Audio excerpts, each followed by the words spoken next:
Now that the NBA's regular season is winding down, we're seeing the full culmination of all of the moves made throughout the course of the year. So many decisions have contributed to where all 30 NBA teams currently stand, and while some teams have planned well and executed accordingly, other teams are regretting everything. This brings us to today's video, where we'll be discussing the 7 biggest regrets of the 2025 NBA season. Whether it be a team making a bad trade, giving out a bad contract, misjudging what their needs were, or anything in between, these teams all wish they could go back in time and do things differently. But unfortunately, that's not possible, so now they find themselves stuck in a bit of a hole. Before we start though, it turns out a good amount of you watching right now aren't even subscribed to the channel, so if you enjoy the content, consider hitting the subscribe button, as not only would it help out a ton, but I'd also very much appreciate it. Now with that being said, let's begin. The first big regret of the season that we'll be discussing today is the Philadelphia 76ers signing Paul George in free agency to a 4-year Supermax contract worth a total of $211 million.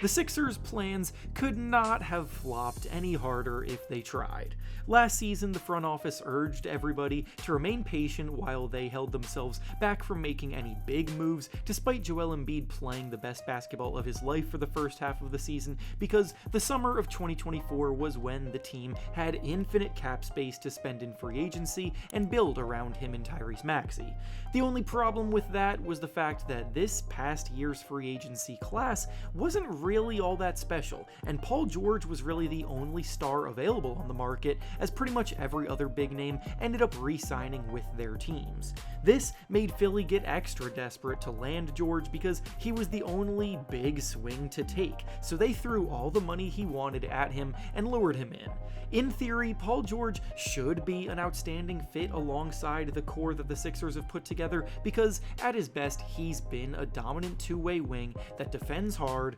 provides tremendous shot creation skills on the ball, and is a fantastic spot-up shooter and cutter off the ball, not needing the ball in his hands at all times to be effective. The problem in reality, though, is that George is 34 years old and injury-prone, and the Sixers happened to sign him when the inevitable decline in his game began. This has easily been the worst season of George's career in over a decade, shooting the ball at a mediocre clip, scoring just 16 points per game, disappointing for long stretches, disappearing for parts of games, and making terrible decisions with the basketball in clutch moments. He's now on one of the worst contracts in the NBA, and the Sixers would probably need to attach other assets to him in an offer to convince another team even to consider taking him off of their hands. The next of the big regrets of the season that we'll be discussing today is the New Orleans Pelicans holding on to Brandon Ingram way too long. I remember reading reports well over a year ago about how the Pelicans didn't really see Ingram as a part of their long-term future, which is why it's so mind-boggling that things went down the way that they did in the end. Ingram, at his best, is a borderline all-star caliber wing player, and while he has struggled with injuries a bit during his tenure with the Pelicans, and his production has had plenty of highs and lows, he's still someone that holds a ton of value if you play your cards right. It's fair to not want to extend him, but when that decision becomes clear, it's malpractice not to act on it as soon as possible in order to set the next phase of your plans in motion and to maximize your return, and the Pelicans did the exact opposite of that. This is the last season left on Ingram's current contract, so he was set to hit free agency this upcoming offseason, and the Pelicans knew that, yet instead of trading him over a year ago when they knew that they weren't going to extend him, and when they could have gotten a return closer to what you would have expected in return for a borderline all-star, they waited until this season's trade deadline when he was an expiring contract, leaving the team with very little leverage in trade talks. They ultimately traded him to the Toronto Raptors, who gave Ingram a contract extension almost immediately, and in return, the Pelicans got Kelly Olynyk, the expiring contract of Bruce Brown, 1 first-round pick, and 1 second-round pick, which really leaves a lot to be desired. The next of the biggest regrets of the year that we'll be discussing today is the New York Knicks using up their all-in trade offer to go out and get Mikal Bridges with it. The Knicks made tremendous progress last season before injuries held them back in the second round of the playoffs, but they saw the potential on display and knew they had the assets to take some big swings to propel themselves into that top-tier conversation of Eastern Conference contenders. The joke of forming the quote-unquote Villanova Knicks actually caught a ton of steam because Mikal was right across the bridge playing in Brooklyn, and he was available on the trade market, and ultimately, I believe that running joke added some extra pressure to turn the dream into reality, because the deal that actually went down to bring Bridges to the Knicks felt like a drastic overpay at the time,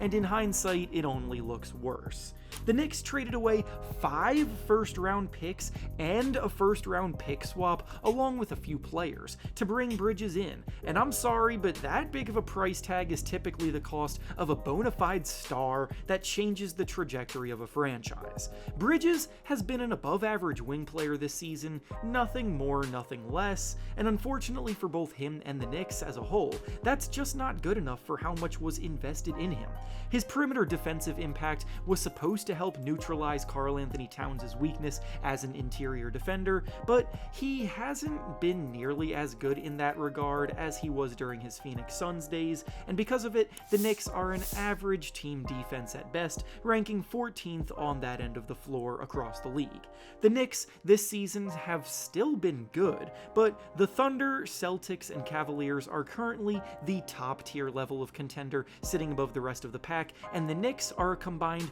0-7 against those teams, showing they're still a tier below that top group, and for a group that used up all of their assets to build a team that can compete with the best of the best, it's hard not to see the current product as a bit of a disappointment. The next big regret of the season is the Miami Heat once again acting without any sense of urgency in the offseason. This has been a recurring theme the last few summers, with the Heat noticeably acting too nonchalant to push for a Damian Lillard trade when Lillard was making it very clear at the time that he wanted to play in Miami, and then they ultimately missed out on him when the Bucks swooped in. And then this past offseason, after yet another year finishing in the play-in tournament, the biggest move they made was signing Alec Burks. The Heat have been one of the most successful teams of the last 5 years of the groups that haven't won a ring, with 2 trips to the NBA Finals and 3 appearances in the conference finals in that span, but every year that passes, they get further and further away from contention, and they never seem to do anything about it. Jimmy Butler did not hide his frustration this offseason because he knows it's not a reliable game plan to just hope that Butler can elevate his game to superstar status every postseason, especially with him having just turned 35 years old, and the Heat front office almost seems smug about how they run things, thinking they're 2 steps ahead, when in reality at the moment they're about 3 steps behind. Jimmy eventually got fed up with their lack of proactive roster construction, got his wish, and got traded to the Golden State Warriors, where he and that team are now thriving. Meanwhile, the Heat are fresh off of a 10-game losing streak in the post-Butler era, sitting in 10th place in the Eastern Conference standings, barely clinging to a play-in tournament spot. There have been countless occasions when big-time stars were available and willing to come to Miami, and time after time, Miami balked at those chances, hesitating to include pieces that in the long run weren't that significant, and now they're reaping what they have sown. The next big regret of the season that we'll be discussing today is the Orlando Magic completely ignoring their offensive woes. The Magic were last season's breakout team, emerging from their rebuilding era into a playoff team, led by 2 young studs in Paolo Banchero and Franz Wagner. They fought hard in the first round of the playoffs against the Cavaliers, but eventually fell in 7 games, leaving them ready to take the next steps, becoming an established playoff contender potentially in the near future. Last season, the Magic were the worst-ranked offensive team amongst the 16 playoff teams, coming in at 23rd overall league-wide on that end, so it was clear that they needed more firepower around Banchero and Wagner to go further. Lack of creativity and shot creation was also glaring at the point guard position, and it was a spot that they definitely needed more of a permanent upgrade at, because a good floor general point guard can always help make an offense run smoothly, and in today's NBA, all-star point guards seem to be abundant more than ever. This offseason, the Magic did sign Kentavious Caldwell-Pope away from the Nuggets to add more shooting to their lineup, but he's mostly a spot-up guy at the 2, and he's having a down year shooting the ball this season as well, struggling to help them improve on their weaknesses. With no other additions made, they still have the same weaknesses as last year, only now they're struggling with injuries, making them even more glaring, and it has resulted in the Magic being ranked 28th out of 30 teams on offense this season, even worse than they were last year. On top of that, the Magic are also the league's worst three-point shooting team this year, making just 31% of their threes as a group, while taking the 6th fewest three-point attempts in the league, so they overly rely on Banchero and Wagner to carry them, they still don't have a playmaking point guard, they can't make threes, and while their defense is reliable enough to help get them to sneak into the playoffs, they're likely not going any further than the first round again. All of this has been known for a while now too, and yet they sat back and watched the trade deadline come and go without doing anything, leaving their fate up in the play-in tournament where they are not even guaranteed to make it out. The next of the big regrets that we'll be discussing today is the Phoenix Suns holding on to Bradley Beal. The Suns going all in on their big three of Kevin Durant, Devin Booker, and Bradley Beal has blown up in their face, getting swept in the first round of the playoffs last year, and this year they are barely clinging to life, sitting in 10th place in the West, aka the last spot in the play-in tournament. Their owner, Matt Ishbia, continues to insist publicly that he has his sights set on contending in the short term, and does not care what future assets he has to sacrifice to make it happen. But at this point, the problem is that there really isn't a realistic path to contention, because all of their money is being drained by their 3 stars, and they have no more avenues to acquire talented role players. Moving off of Bradley Beal's monstrosity of a Supermax contract is the only way to possibly salvage things, but he has a no-trade clause, making that even more difficult. When the trade deadline came around, it seemed as though the Suns had a trade for Jimmy Butler lined up